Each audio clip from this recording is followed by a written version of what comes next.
ফাল্গুনী হাওয়ায় প্রকৃতি সেজেছে স্নিগ্ধ কুমারীর বেশে। তথ্যচিত্রে মোহাম্মদ রোমান আকন্দ, গাইবান্ধা জেলা প্রতিনিধি। প্রকৃতিতে বইছে ফাল্গুনী হাওয়া, ঋতুরাজ বসন্তের কয়েকদিন আজ।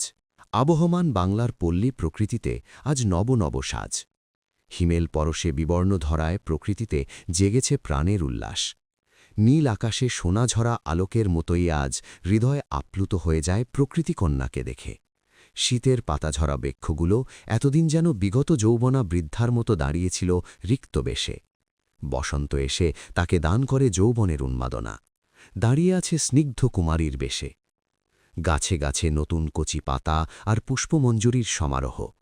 চারদিকে সবুজের ছড়াছড়ি। দিগন্ত বিস্তৃত ধানের ক্ষেতে সবুজের ঢেউ খেলে। পাতায় পাতায় সবুজের নাচন।